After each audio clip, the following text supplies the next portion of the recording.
Time for another board game review, and this time we have the game Mindbug. This was sent to me by Nerdlab, and is designed by Christian Kudal, Marvin Hagen, Richard Garfield, and Scaf Elias. I also have a couple standalone expansions. This is Beyond Eternity and Beyond Evolution. I'll cover these as well, but let me show you how to play. So Mindbug is a one-on-one dueling card game, and you're trying to reduce your opponent's life points to 0. You each start with 3. And let's take a look at kind of like what a creature card looks like. This is a creature card. This is the power value, and they also will have effects on them, and also sometimes they will have keywords like tough, which I'll get into later. Each player starts with a random deck of 10 cards, and you have 5 cards to start. Whenever you remove a card from your hand, you immediately draw a card to replace it. Now on your turn, you can do one of these 2 actions. You can either play a card or attack. If you can't do either, then you lose the game. So, playing a card, let's say I go, okay, I'll play the Chameleon Sniper. I can play it. Now, whenever you play a card, your opponent has an option. They can either refuse to spend one of their 2 mind bugs. If they don't use a mind bug, then you just continue playing. You just play the card as normal, and your turn is done. However, if your opponent wants, they can use a mind bug. They spend it, put it face down, and they actually take control of the card and put it in their play area.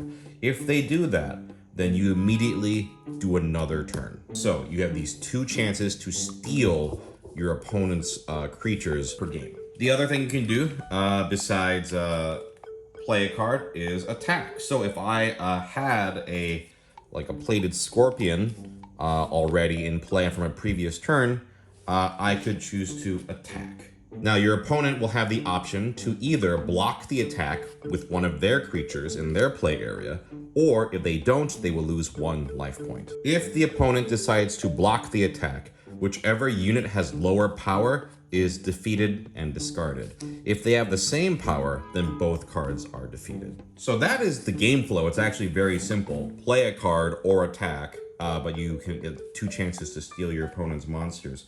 But let's go into the keywords. These really sort of change up the game.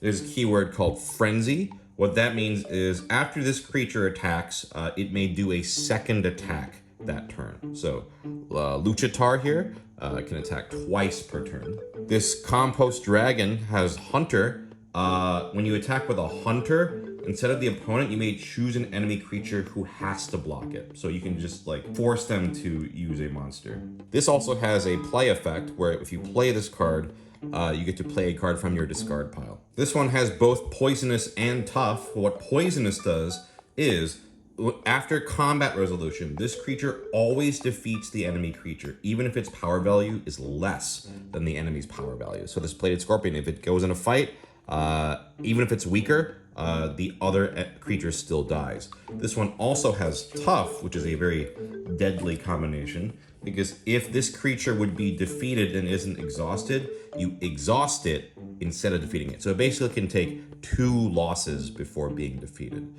And then some other types of card effects. This Turbo Bug, whenever it attacks, the opponent loses all life points except 1. And Harpy Mother, in this case, when this card is defeated, you get to take control of up to 2 creatures with power 5 or less. So yeah, that is the basic game. Just play cards, steal them if you want, and try to just take your opponent's life points down to 0. Now let me just show you some cards from the standalone expansions, because it's the same game, they just added some new concepts. So this first one is Beyond Evolution. Beyond Evolution introduces cards that have action keyword, or not action keywords, but action words. So like this Dragon, not only is it tough, but also on your turn, instead of doing play a card or fight, you can just spend an action. If you control fewer creatures than the opponent, they lose 1 life. So that's just something you can do on your turn as your action. Another example is this Cake Trickster. When, as an action, choose an enemy creature, the opponent attacks with it if able, so you can manipulate your opponents. This expansion also introduces evolution cards. For example, this is a double-sided card for the frog. Let me find the base card. This curious tadpole here, its action you can do is you gain a life and evolve this into Frog Prophet. Whenever you evolve a card, you replace it with the next stage, in this case the stage 2 one. And then this one can also evolve and flip it into World Eater. If an evolved creature ever leaves play, it goes back to its stage 1 form and is then discarded.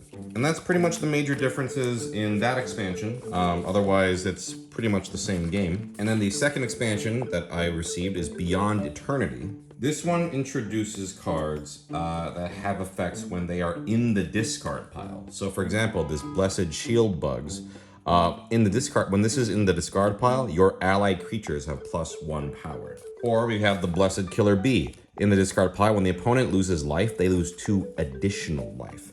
So these can be very nasty sort of effects when they are in your discard pile.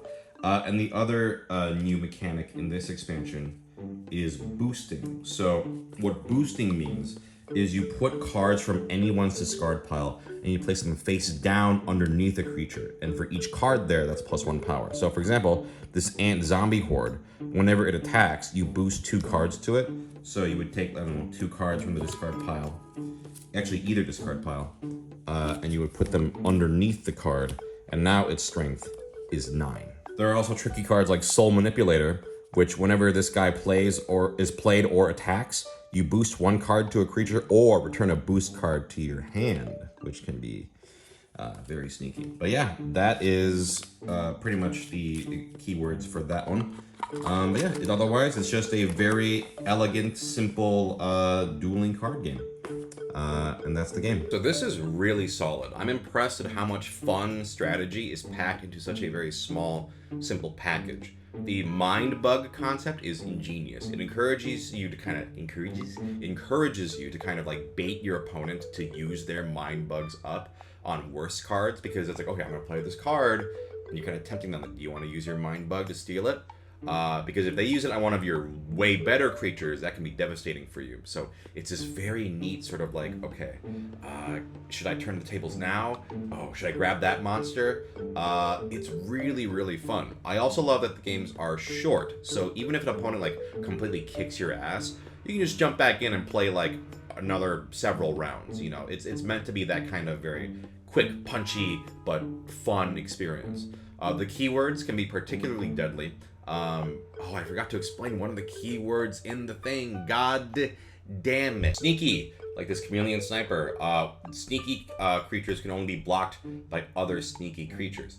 And so a lot of these keywords, like sneaky here, are pretty deadly. But they're very, so it's interesting. You're like, all right, I have to prioritize. I gotta take out that sneaky one, because if I leave it unchecked, it's gonna, directly hit my life points. And it's just a very fun, lot of, little wrenches to throw at each other. I'm not sure if it's all completely 100% balanced, but again, like I said, the games are so short that I don't think that really matters. It's just fun to take these big swings in a game, and you go, okay, sneaky got me. All right, I'll watch out for that next time. It's fun. The expansions add some fun stuff. I'll be honest, the evolving cards, that's never really a gimmick I care about in these kinds of games, and I feel like the games are so short, I feel like it didn't come up that often. Same with the actions. I felt like usually you were just playing cards, but it's not bad. Honestly, the other expansion with the boosting, I think is way more interesting. Adding cards to power up other cards and also potentially getting them back into your hand. A lot of fun stuff with thinking about the discard pile. Yeah, actually one of my new favorite mechanics in that expansion is those discard pile ones, because it lets you kind of have these upgrades for the rest of the game. So that one had much more interesting manipulation of thinking about, okay, think about the discard pile, what's in the discard pile, what do I take out of the discard pile to boost? Great. So if you had to only get one of the expansions, I would pick that one. Which one was that called? I'm gonna find out. Beyond Eternity. Yeah, this one, I think of the two is the one I definitely preferred. I mean, all both were good. If you like this game, then I would recommend getting, all the sets, but if you had to pick one, I liked that Eternity one a lot. But yeah, anyways, overall, this game really gives you everything you want in a compelling, dueling, head-to-head card game, but there's no annoying setup. You just 10 cards, super tiny box. I'm honestly very impressed with how much solid, interesting gameplay is packed into just a very quick, easy to pick up card game.